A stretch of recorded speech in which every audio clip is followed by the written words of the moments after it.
अस्सलाम वालेकुम प्यारे बच्चों। काफ़ी वक्त के बाद यूट्यूब पर एक नया चैप्टर अपन स्टार्ट करने जा रहे हैं, क्योंकि दरमियान में जो लेक्चर लिए गए वो जूम ऐप पर लिए गए, इसलिए उसको यूट्यूब पे नहीं डाला गया। इसमें एक नया चैप्टर बायोटेक्नोलॉजी ये हम स्टार्ट करने जा रहे हैं। दरअसल इससे भी इसका जो इंट्रोडक्शन वाला पार्ट था, शुरू वाला जो हिस्सा है, वो ऑलरेडी जूम ऐप पर कंप्लीट हो चुका है। जहाँ से हम शुरू कर रहे हैं, हो सके तो वो इंट्रोडक्शन वाले पार्ट को भी यूट्यूब पे डालने की कोशिश की जाएगी।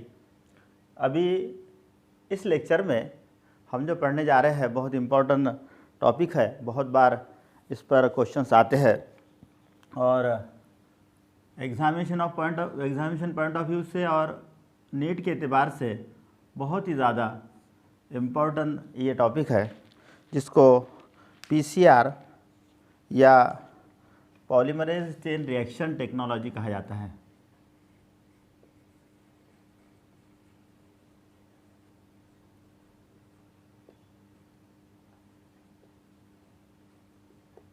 इसके पहले लेक्चर में हम लोगों ने एक चीज़ देखे थे कि किस तरह से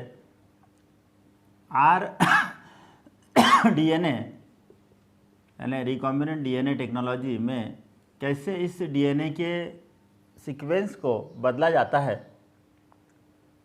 उसी के रिलेटेड या उसको लेकर ये पॉलीमरेज चेन रिएक्शन में हमको ये देखना है कि जो जीन, जो डिज़ायर्ड जीन जिसे हम कहते हैं, यानी हमारे ख्वाहिश के मुताबिक खुसूसियात मुंतकिल करने वाला जो जीन है, उस जीन को हम किस तरह से उसका क्लोनिंग करके वैसे डिज़ायर जीन कई कैसे तैयार कर सकते हैं। तो इस पीसीआर टेक्नोलॉजी में एक आला, एक मशीन इस्तेमाल की जाती है जिसको पीसीआर मशीन कहा जाता है, या उसी को जो है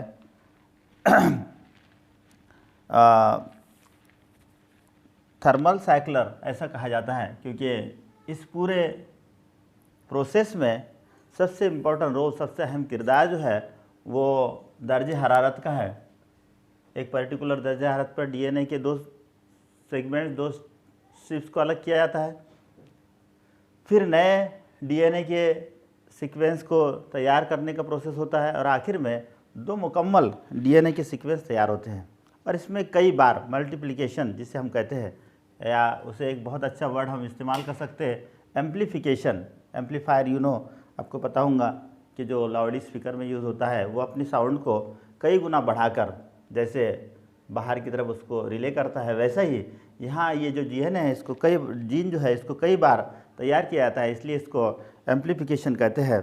इसमें ये जो रिएक्शन है ये पीसीआर में किस तरह से होती है ये हमको देखना है। उससे पहले कुछ बातें याद रखिए। ये पीसीआर टेक्नोलॉजी जो है इसको 1985 में एक साइंटिस्ट है कैरी मुलिस, नोट डाउन कर लीजिए इसको, इसने इंट्रोड्यूस किया, कैरी मुलिस ने 1985 में। उसके बाद ये जो रिएक्शन है इसमें कुछ ही घंटों में जो है तो हम थाउजेंड्स ऑफ डीएनए के सेगमेंट्स, यानी क्या कर सकते हैं इसमें, जो डीएनए का जो सेगमेंट्स है, डीएनए का जो छोटा सा साल्मा है या उसके ऊपर मौजूद जो जीन है, ये थाउजेंड्स ऑफ डीएनए के या आरएनए के, दोनों में से कोई भी इस सेगमेंट्स को हम तैयार कर सकते हैं। ठीक है।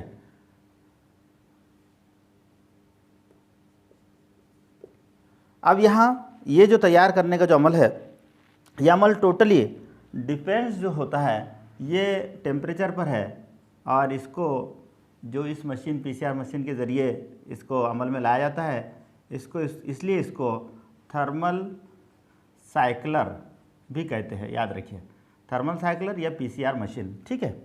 ये थर्मल साइक्लर के ज़रिए जो है तो इसको बार बार यानी टेम्परेचर को ऊपर ले जाना, फिर नीचे लाना, और ये 3 स्टेप्स में उसको करके इस जीन का डुप्लीकेशन किया जाता है। उसके बाद इस जो पीसीआर टेक्नोलॉजी जो है इसमें इस्तेमाल होने वाली कुछ चीज़ें हैं, उसमें एक 4 तरह के डी न्यूक्लियोसाइड्स, ट्राइफॉस्फेट, ये इस्तेमाल होते हैं। यानी इसको DNT डी न्यूक्लियोटाइड्स ट्राइफॉस्फेट्स DNTPS ऐसा कहते हैं। ये 4 टाइप्स के, क्योंकि हमको पता है कि DNA और RNA में 4 न्यूक्लियोटाइड्स यानी उसकी किस्में होती है, एडेनाइन, गुआनिन, साइटोसिन और थायमिन। यहाँ पर RNA में थायमिन के बदले यूरासिल होगा, इसका इस्तेमाल होगा, यानी 4 किस्म के ये डी न्यूक्लियोटाइड्स ट्राइफॉस्फेट इसका इस्तेमाल होता है। उसके अलावा ये भी नोट डाउन कर लेना, उसके अलावा इसमें 2 प्राइमर का इस्तेमाल होता है। ठीक है, ये क्या चीज़ होती है समझाऊँ दूंगा आपको। 2 प्राइमर के अलावा यहाँ पर एक एंजाइम इस्तेमाल होता है जिसको हम DNA पॉलीमरेज कहते हैं। क्या कहते हैं इसको? DNA polymerase. इसके अलावा मैग्नीशियम पॉजिटिव आयंस इसका इस्तेमाल होता है। ये DNA पॉलीमरेज जो है तो ये हीट स्टेबल यानी ये दर्जे हरारत पे एक स्टेबल या एक मुस्तकिल दर्जे हरारत पर काम करता है, तो उसको हीट स्टेबल DNA पॉलीमरेज कहते हैं। 2 तरह के प्राइमर इस्तेमाल होते हैं, मैग्नीशियम पॉजिटिव आयन और ये न्यूक्लियोसाइड्स 4 किस्म के। हमको पता है जब हमने DNA का डुप्लीकेशन देखे, याद होगा आपको, तब DNA की ये 2 पट्टियाँ इस तरह से किसी एक पॉइंट से अलग होती है, यहाँ से, इसको इनिशिएशन पॉइंट कहते हैं हम। आपने ये 9th में 10th में पढ़ा है इसको। जब ये अलग हो जाती है तो यहाँ पर एक एंजाइम होता है जिसको RNA प्राइमर कहते हैं हम। क्या कहते हैं इसको? RNA primer.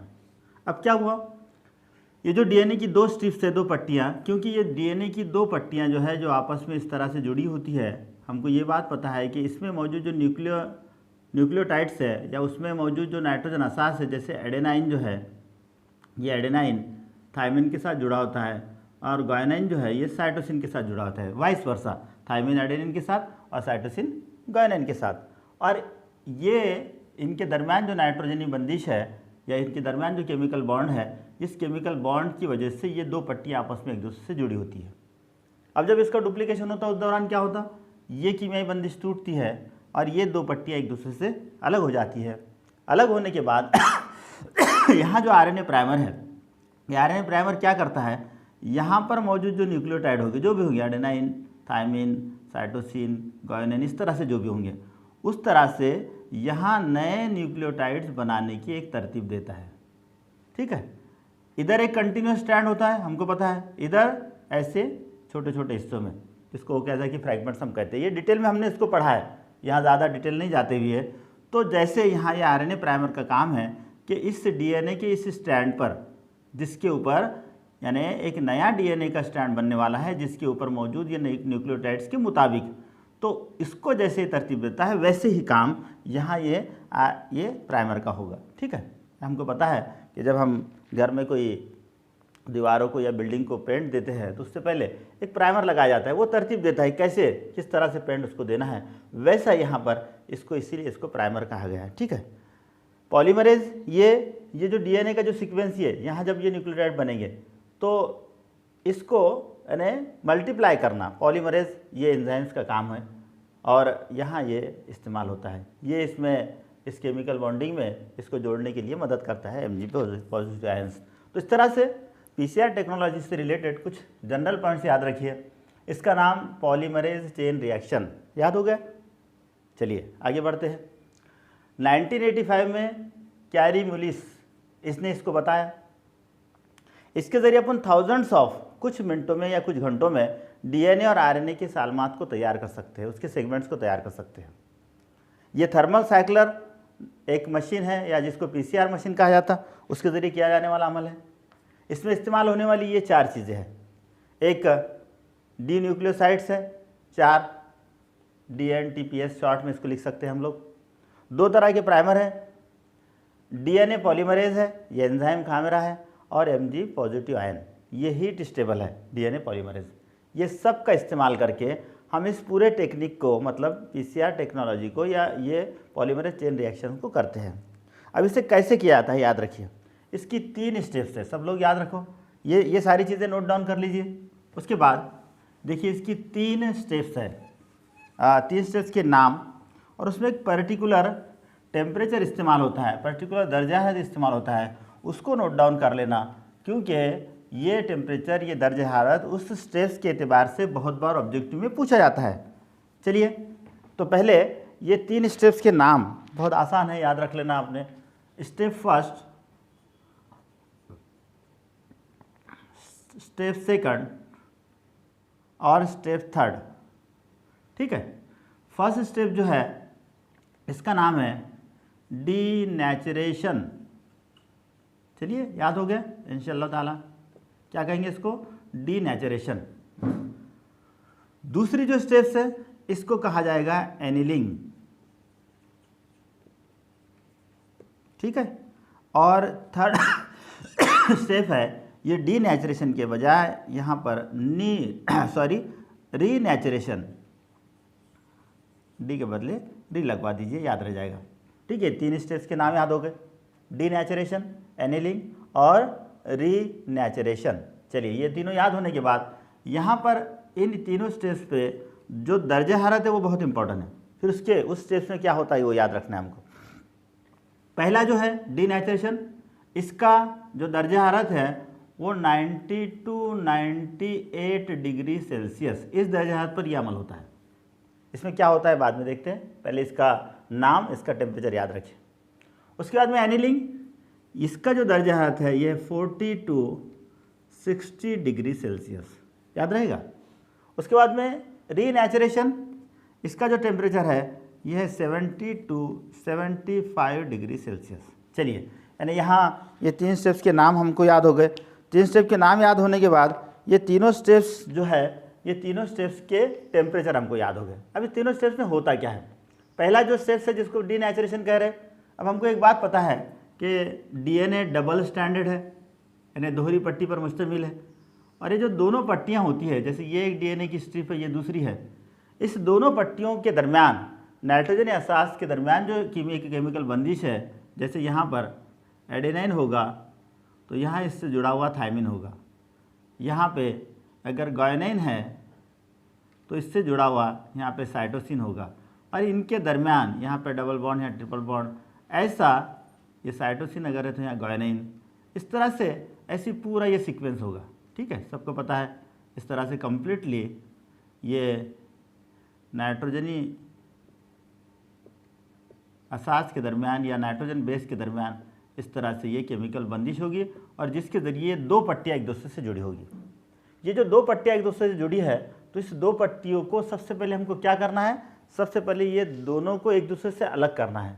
जब हम अलग करेंगे तो जाहिर सी बात है इस पट्टी पर मौजूद न्यूक्लियोटाइड और इस पट्टी पर मौजूद न्यूक्लियोटाइड, उसके मुताबिक नए अपन न्यूक्लियोटाइड तैयार करके 2 डीएनए के सेगमेंट्स हमारे पास मिलेंगे। यानी ये हमारा मकसद है इस पीसीआर के ज़रिए। तो सबसे पहला अमल जो है, इस अमल में जिसको अपन डीनेचरेशन कह रहे हैं, 90 to 98 डिग्री सेल्सियस पर ये जो 2 स्ट्रिप्स है, ये 2 स्ट्रिप्स एक दूसरे से सेपरेट हो जाएगी। देखिए, यहाँ 3 चीज़ें सिर्फ याद रखना आपने, बाकी का ज़्यादा लोड लेने की ज़रूरत नहीं है।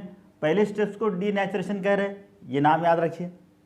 दूसरी चीज़, इसका दर्जा हरारत याद रखिए 90 to 98 डिग्री सेल्सियस। तीसरी चीज़ याद रखिए, इसमें होता क्या है? इसमें यह होता है कि इस दर्जा हरारत पर ये जो डीएनए की 2 स्ट्रिप्स है या 2 पट्टियाँ जो है, ये 2 पट्टियाँ एक दूसरे से अलग होती है। बस दैट्स ऑल, इतना याद रखना है। याद रहेगा सबको इंशाअल्लाह ताला। देखिए, 3 बातें याद रखना है। इसका नाम डीनेचरेशन, इसका दर्जा हरारत 90 to 98 डिग्री सेल्सियस, और हो रहा क्या है ये चीज़ याद रखना है। यहाँ ये हो रहा है कि ये दोनों डीएनए की स्ट्रिप्स, दोनों डीएनए की पट्टियाँ एक दूसरे से अलग हो रही है। चलिए, इतना याद रखिए, काफ़ी हो गया। आगे बढ़ते हैं। अब एनिलिंग किसे कह रहे हैं? अब क्या होता है यहाँ पर, जैसे ये एक पट्टी, ये स्ट्रिप्स और ये दूसरी स्ट्रिप्स, ये दोनों एक दूसरे से अलग होगी, याद रखिए। अब ये दोनों अलग होने के बाद, अभी मैंने आपको बताया था कि हमारे पास जो इसके इस्तेमाल होने वाली जो चीज़ें हैं, उसमें हमारे पास 2 प्राइमर है। जैसे फॉर एग्जांपल यहाँ पर इस तरह से जो भी न्यूक्लियोटाइड इस पर होंगे, इस पर भी जो भी होंगे,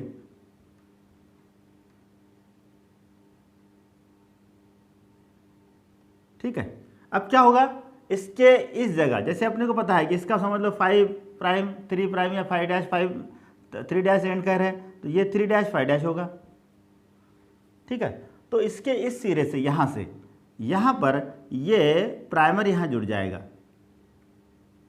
और यहाँ इसके अपोजिट, मतलब एग्जाम्पल दे रहा हूँ हाँ, जैसे ज़रूरी नहीं ये होगा, जैसे यहाँ एडेनाइन है और यहाँ अगर गायनाइन है तो यहाँ पर एडेनाइन का मुखालिफ थायमिन और गायनाइन का मुखालिफ साइटोसिन, ऐसे जुड़ जाएगा। उसके बाद यहाँ पर भी ऐसा होगा, ये प्राइमर यहाँ जुड़ जाएगा और ये जुड़ने के बाद यानी ये जो जुड़ रहा है, ये जुड़ रहा है कौन से डिग्री सेल्सियस पर, यानी अपन क्या कर रहे हैं, टेम्परेचर को डाउन कर रहे हैं। टेम्परेचर जैसे डाउन हो जाएगा तो यहाँ पर ये जो अमल है, इस अमल में यहाँ पर ये प्राइमर यहाँ जुड़ जाएगा और इसी अमल को एनीलिंग कह रहे हैं। क्या कह रहे हैं इसको, एनीलिंग। याद रखिए इसका नाम एनीलिंग 40 to 60 डिग्री सेल्सियस। यहाँ ये प्राइमर यहाँ इससे जुड़ रहा है, ठीक है।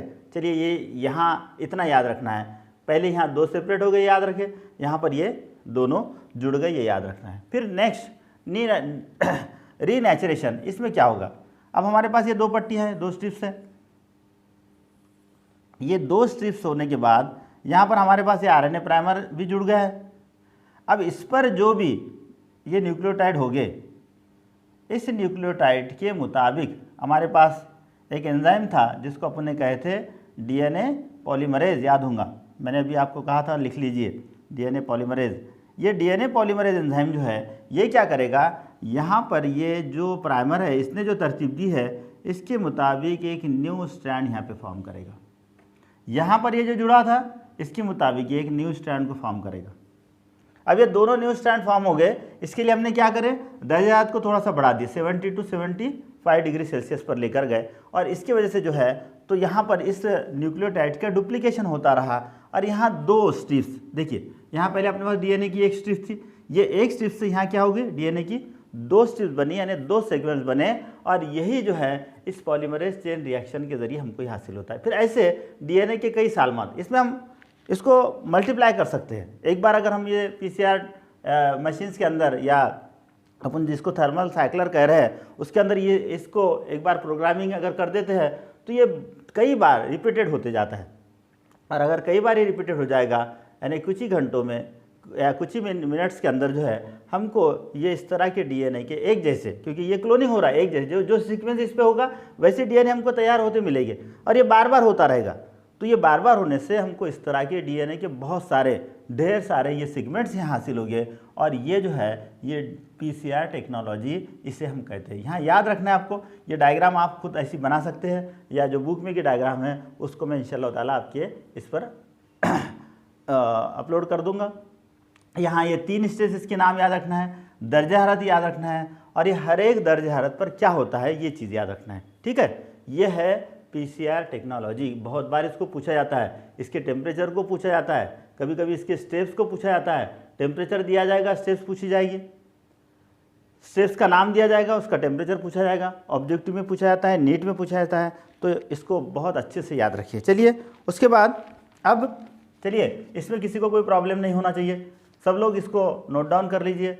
और यहाँ जो है ये आप लोग अगर लिखना नहीं हुआ तो स्क्रीनशॉट ले सकते हो यहाँ, लेकिन इसको नोट डाउन कर लीजिए और डिटेल में इसको लिख लीजिए जैसे मैंने आपको बताया। चलिए नेक्स्ट, फिर ये जो पीसीआर टेक्नोलॉजी है पॉलीमरेज चेन रिएक्शन, इसमें जो उसके हथियार है, हथियार मतलब इसमें इस्तेमाल होने वाली चीज़ें, उसको टूल्स कहा जाता है। तो ये जो टूल्स है जिसको बायोलॉजिकल टूल्स कहते हैं, इस पर भी बहुत बार क्वेश्चन पूछा जाता है। तो ये biological tools of PCR technology,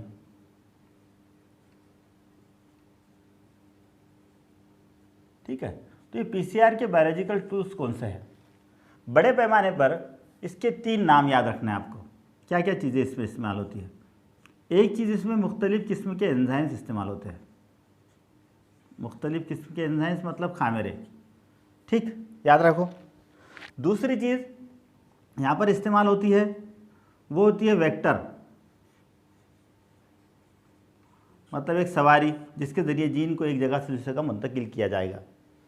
तीसरी चीज़ यहाँ इस्तेमाल होती है होस्ट, यानी जहाँ उस जीन का हम क्लोनिंग कर रहे हैं उसको हम होस्ट कहेंगे, ठीक है। ये 3 इम्पॉर्टेंट चीज़ें 3 इम्पॉर्टेंट टूल्स जो है ये पीसीआर टेक्नोलॉजी में इस्तेमाल होते हैं। ये तीनों को नोट डाउन कर लीजिए। एक एंजाइम, डिटेल में फिर इसको हम देखेंगे। दूसरी चीज़ वेक्टर होती है, बायोलॉजिकल वेक्टर कह सकते हैं हम इसको। एक होस्ट होता है यानी कॉम्प्लीमेंट होस्ट कहते हैं इसको। तो ये तीनों यानी एंजाइम्स मुख्तलिफ किस्म के वेक्टर और होस्ट, ये तीनों इस पीसीआर टेक्नोलॉजी में या पॉलीमरेज चेन रिएक्शन में इस्तेमाल होते हैं। अब ये कैसे होते हैं और कौन सी चीज़ें होती है? जो एंजाइम्स है, बहुत सारे डिफरेंट टाइप्स के एंजाइम्स इसमें इस्तेमाल होते हैं। वन बाय वन इसमें अपन देखेंगे। सबसे पहला जो इसमें एंजाइम इस्तेमाल होता है वो होता है रेस्ट्रिक्शन एंजाइम्स या रेस्ट्रिक्शन खामेरा जिसे कहते हैं। इसकी दो टाइप्स होती है, एक रेस्ट्रिक्शन एक्सोन्यूक्लिएट और दूसरा होता है रेस्ट्रिक्शंस एंडोन्यूक्लियस। याद रखिए।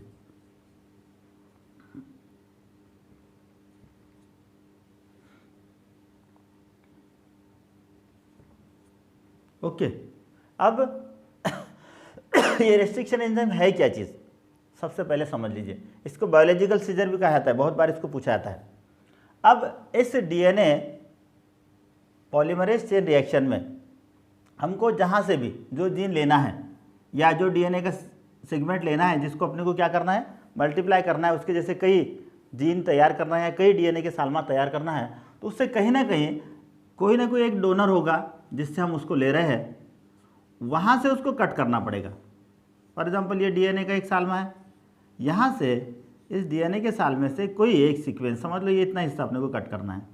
तो इसे कट करने के लिए जो एंजाइम इस्तेमाल किया जाता है उसको रेस्ट्रिक्शंस एंजाइम बोला जाता है। अगर ये डीएनए का आखिरी सिरा कट करने में इस्तेमाल होता है तो इसे रेस्ट्रिक्शन एक्सोन्यूक्लियस कहते हैं, याद रखो।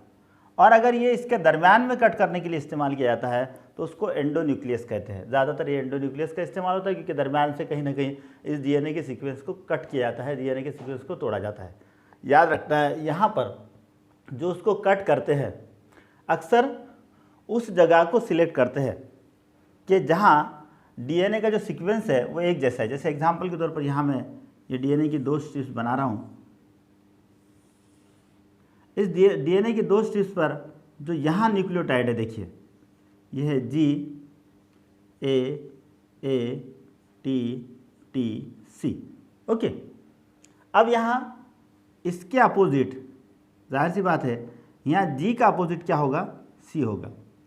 यहाँ A है, इसका अपोजिट होगा T। यहाँ पर A है, इसका अपोजिट क्या होगा, T। यहाँ T है, इसका अपोजिट होगा A। यहाँ T है, इसका अपोजिट होगा A। यहाँ C है, इसका अपोजिट होगा G। ठीक है। अब ऐसा ये जो एक सीक्वेंस है, देखिए किस तरह का सीक्वेंस है। यहाँ पर G A A T T C, यहाँ इसको अगर उल्टी तरतीब में देखो तो क्या है, G A A T T C। समझ में आ गया एग्जाम्पल। और इसी को एक वर्ड इस्तेमाल होता है, बहुत बार इसको पूछा जाता है, उसको कहते हैं पैलिंड्रोम। इसको याद कर लीजिए, कभी कभी ऑब्जेक्टिव में पूछा जाता है, कभी ये सीक्वेंस पूछा जाता है। यानी डीएनए की जो दो स्ट्रिप्स से दो पट्टियां हैं उस पर मौजूद ऐसी तरतीब, ऐसी न्यूक्लियोटाइड की तरतीब, ऐसे नाइट्रोजन असास की तरतीब जो 5 प्राइम से 3 प्राइम और 3 प्राइम से 5 प्राइम एक जैसी हो। देखो यहाँ अगर इसको 5 प्राइम कह रहे हैं एक पट्टी पर, ये 5 प्राइम से 3 प्राइम, और दूसरे पट्टी पर यहाँ ऐसे उल्टा होगा, यहाँ 5 प्राइम से 3 प्राइम।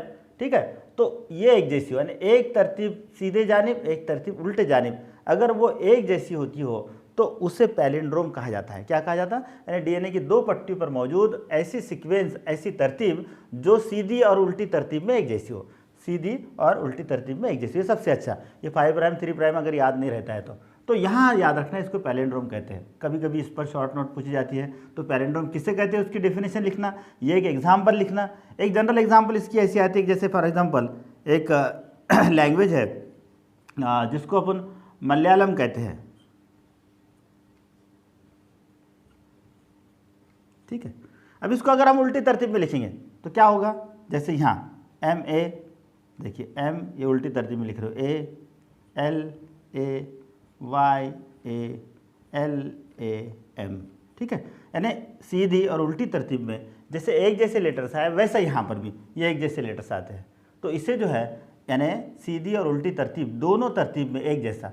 तो ये जो रेस्ट्रिक्शन एंजाइम है ये ऐसे जगह, ऐसे मकाम पर इस डीएनए के सालमे को तोड़ता है। कैसे तोड़ेगा इसको अक्सर यानी दो जो एंड है इसके, दो सिरे बनेंगे इसके, जैसे यहाँ से इसको अगर कट करना है तो ये यहाँ का ये जी वाला सिरा यहाँ रहने देगा, यहाँ वाला जी वाला सिरा रहने देगा, और ये दो स्ट्रिप्स अलग अलग हो जाएंगे। अब देखो इसको मैं अलग से लिखा, याद रखिए पैलिंड्रोम कभी कभी पूछा जाता है, या मलयालम की एग्जाम्पल दे सकते हैं, ये सीक्वेंस दे सकते हैं GAATTC, बहुत आसान है, उसको उल्टी तरतीब में लिख दो GAATTC, या इधर से लिख सकते हैं CTTA, ये थोड़ा मुश्किल जाएगा, GAATTC इसको उल्टी तरतीब में लिख दीजिए, एक जैसा सीक्वेंस आ जाएगा। अब यहाँ देखिए, यहाँ मैंने इसको ये यहाँ से कट किया रेस्ट्रिक्टेड एंजाइम ने, और इस पट्टी को यहाँ से कट कर दिया। अब ये DNA के दो स्ट्रिप्स अलग हो जाएगी, तो ये कैसे बनेगी देखो, यहाँ पर देखिए,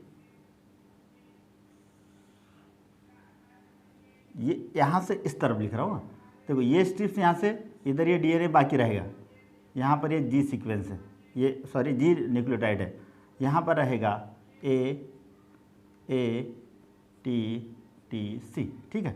अब दूसरी इसको यहाँ से कट किया अपने इस तरफ, ये वाला हिस्सा, यहाँ पर ये वाला हिस्सा जो है, यहाँ पर ये G बाकी रह जाएगा, ये वाला, और ये हिस्सा कट हो जाएगा, यहाँ पर ये रहेगा AATTC,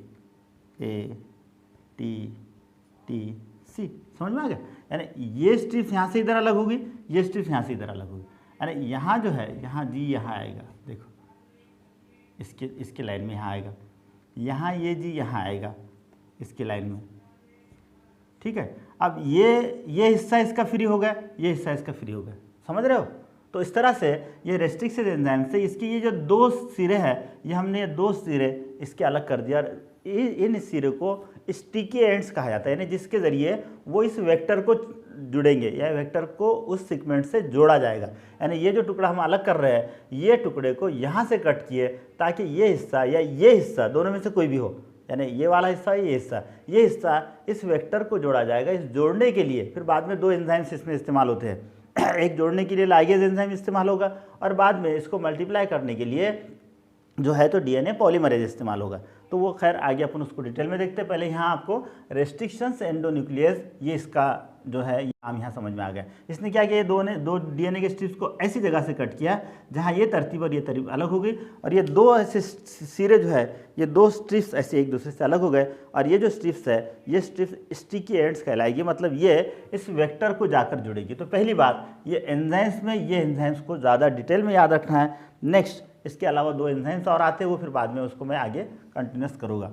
वेक्टर क्या चीज़ है ये समझ लीजिए, दूसरा इसका स्टूल ये समझ लिए, इसको नोट डाउन कर लेना, ठीक। वेक्टर का मतलब ये है कि ऐसे जो होस्ट, जैसे फॉर एग्जांपल अपन इस पहले होस्ट को समझ लीजिए, फिर वेक्टर समझना आसान होता है। फॉर एग्जांपल बैक्टीरिया है कोई, बहुत सारे बैक्टीरिया इसमें इस्तेमाल होते हैं, जैसे ई कोलाई, ये बहुत कॉमन इस्तेमाल होने वाला बैक्टीरिया है, ई कोली कहते हैं कुछ लोग इसको, ठीक है। इसमें हम क्या करेंगे, ये जो DNA का सीक्वेंस तोड़े थे उसको यहाँ डालेंगे, और इसको जितने बार ये बैक्टीरिया मल्टीप्लाई होगा उतने बार वो सीक्वेंस हमको मिलेगा। तो उसके लिए हम क्या करते हैं, ये जो वेक्टर है यानी जिसके ज़रिए इसमें हमको मुंतकिल करना है, तो वेक्टर कौन से होते हैं। अक्सर वेक्टर में इस्तेमाल होने वाला जो होता है वो होता है एक प्लास्मिड, याद रखिए ज़्यादातर प्लास्मिड्स का इस्तेमाल होता है, या बैक्टीरियोफेज। पहले ये दो चीज़ों को समझ लिए, बाद में बहुत सारी चीज़ें, ठीक है। प्लास्मिड्स हम किसे कहते हैं, बैक्टीरिया में जो जेनेटिक मटेरियल होगा, जैसे अगर सेल यूकैरियोटिक हो तो यहाँ मरकज़ में होगा, प्रोकैरियोटिक हो तो कहीं और खलवी झिल्ली से जुड़ा होगा DNA, ठीक है, वो उसका जेनेटिक मटेरियल होगा। तो बैक्टीरिया में इस जेनेटिक मटेरियल को छोड़कर यानी जिनसी मादे को छोड़कर अगर जायद ऐसे DNA के कुछ सालमात पाए जाते हैं, यानी उसके खलीवी माए में उसके जेनेटिक मटेरियल जिनसी मादे को छोड़कर अगर कुछ ज़्यादा के यहाँ पर एक्स्ट्रा के अगर यहाँ पर कुछ ऐसे सालमात पाए जाते हैं, तो ये सालमात क्या कहलाते हैं, प्लास्मिड्स कहलाते हैं, याद रखिए। बैक्टीरियोफेज हम किसे कहते हैं, वायरस को कहते हैं। कौन से वायरस, जो बैक्टीरियल वायरस होते हैं। तीन तरह के वायरस होते हैं, आपको पता होगा, क्लासिफिकेशन उसको किया था उसके होस्ट के एतबार से, प्लांट वायरस, एनिमल वायरस और बैक्टीरियल वायरस। तो जो बैक्टीरियल वायरस है, मतलब जो बैक्टीरिया में पाए जाते हैं, उनको बैक्टीरियोफेज भी कहा जाता है। खासतौर से लैम्बडा जो वायरस है वो फाय थाय ऐसे उसके डिफरेंट नाम्स हैं, कुछ उसके ऊपर नंबर्स भी होते हैं। तो समझ में आ गया प्लास्मिड्स और बैक्टीरियोफेज, दो चीज़ें समझ में आ गई। प्लास्मिड्स हम उसे कह रहे हैं जायद ज़्यादा के डीएनए के सालमात जो जिनसी मादा या जेनेटिक मटेरियल को छोड़कर पाए जाते हैं, कहाँ, बैक्टीरिया के खलिए में। और बैक्टीरियोफेज किसे कहेंगे, जो बैक्टीरिया में मौजूद जो वायरस है उसे कहेंगे। चलिए दोनों बातें समझ में आ गई। इसके अलावा कॉस्मिड्स होते हैं, कॉस्मिड्स मतलब प्लास्मिड्स है, लेकिन ये आर्टिफिशियल अगर हम तैयार कर रहे हैं, मसनवी तैयार करें तो उसको कॉस्मिड्स कहेंगे। चलिए उसके बाद में बहुत सारे जीन हैं जो आर्टिफिशियल तरीके से तैयार किए जाते हैं, जिससे BAC है, बैक्टीरियल आर्टिफिशियल क्रोमोसोम कह सकते या जीन कह सकते। उसके बाद में Y ईस्ट वाला, MACS मैमिलियन वाला, और ऐसे बहुत सारी चीज़ें हैं जो इस वेक्टर के तौर पर, लेकिन खास तौर से स्पेशल ये दो चीज़ों का इस्तेमाल ज़्यादातर होता है, एक प्लास्मिड्स और बैक्टीरियोफेज। याद रखिए, इसको बहुत बार पूछा जाता है। ये बाकी की भी चीज़ें इसके अंदर है, लैम्बडा, बैक्टीरिया, वायरस वगैरह जो है ये बैक्टीरियोफेज के नाम वगैरह है। चलिए तो ये होगा उसका वेक्टर। अब होस्ट जो है, ये होस्ट मैंने अभी आपको कहा ये इकोलाई बैक्टीरिया, यानी कैसे करना है। जैसे एग्जाम्पल के तौर पर यहाँ आपने क्या किया, यहाँ ये जो मैंने अभी आपको बताया था कि ये एंजाइम्स के ज़रिए जो डीएनए के जो दो सालमात थे, ये दो सालमात को कट करना है। और कट करने के बाद अब यहाँ ये जो प्लास्मिड्स है, ये प्लास्मिड्स मतलब क्या है, इस तरह से समझ लो एग्जाम्पल के तौर पर, ये प्लास्मिड्स मतलब ये डीएनए की ये दोहरी पट्टी, एक छोटा सा डीएनए का सालमा, ठीक है।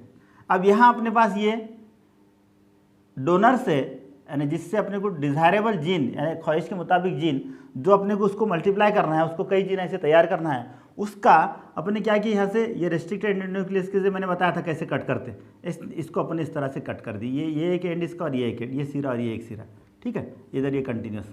अब ये छोटा सा हिस्सा जो अपने इसको कट किए, वो यहाँ किसी न किसी जगह अपन इसको यहाँ जोड़ देगी। यहाँ जोड़ने का मतलब कहाँ, इस प्लास्मिड्स में जोड़ना है। तो इस जोड़ने के लिए पहले क्या किया अपने, रेस्ट्रिक्टेड एंडोन्यूक्लियस के जरिए इसको कट करें, इसको भी रेस्ट्रिक्टेड एंडोन्यूक्लियस के जरिए कट करेंगे। और यहाँ लाइगेज के एंजाइम जो होता है, ये लाइगेज एंजाइम के जरिए ये हिस्सा जो ये है, ये हम यहाँ इसको जोड़ देंगे। ये जोड़ दिए, यानी ये इस वेक्टर में आ गया। इस प्लास्मिड्स को फिर क्या करेंगे, या इस बैक्टीरियोफेज को क्या करेंगे, इसको यहाँ डाल देंगे इस होस्ट के अंदर। जैसे इकोलाई बैक्टीरिया में, ये इकोलाई बैक्टीरिया कुछ ही मिनटों में, कुछ ही घंटों में ऐसे कई बैक्टीरियाज मल्टीप्लाई होगी कि उसका इसका रिप्रोडक्शन है, एक सेल से दो सेल बने, ऐसे कई हज़ारों की तादाद में बनेंगे। और जैसे ये बनेंगे वैसे ये जो मतलब यहाँ जो अपने एक छोटा सा ये जीन, यानी ये छोटा सा डीएनए का सेगमेंट यहाँ अपने जोड़े थे, जिसमें अपने ख्वाहिश के मुताबिक क्या थी, खुसूसियात थी, कैरेक्टर्स थे, वो क्या होंगे, इसके साथ साथ मल्टीप्लाई होते रहेंगे और हमको कई ऐसे इसकी मिलेंगे। इसी को क्लोनिंग कहा जाता है। ऐसा ये पूरा इस्तेमाल ये PCR के अंदर किया जाता है, जिसमें ये एंजाइम्स मुख्तलिफ किस्म के, इसमें मैंने आपको बताया था कि रेस्ट्रिक्टेड एंडोन्यूक्लियस के अलावा जोड़ने के लिए लाइगेज का इस्तेमाल होगा, इसको मल्टीप्लिकेशन करने के लिए डीएनए पॉलीमरेज का इस्तेमाल होगा, यानी ये एंजाइम्स इस्तेमाल हो गए। वेक्टर क्या इस्तेमाल होगा मैंने आपको बता दिया, और होस्ट के तौर पर इकोलाई बैक्टीरिया। इसके अलावा भी बहुत सारे बैक्टीरिया इस्तेमाल होते हैं, लेकिन ये एक नाम याद रखिए, कॉमनली इसको इस्तेमाल करते हैं। प्लास्मिड्स बैक्टीरियोफेज को कॉमनली इस्तेमाल करते हैं। तो इस तरह से ये PCR टेक्नोलॉजी जो है, तो यहाँ पर आपका ये टॉपिक कंप्लीट होता है।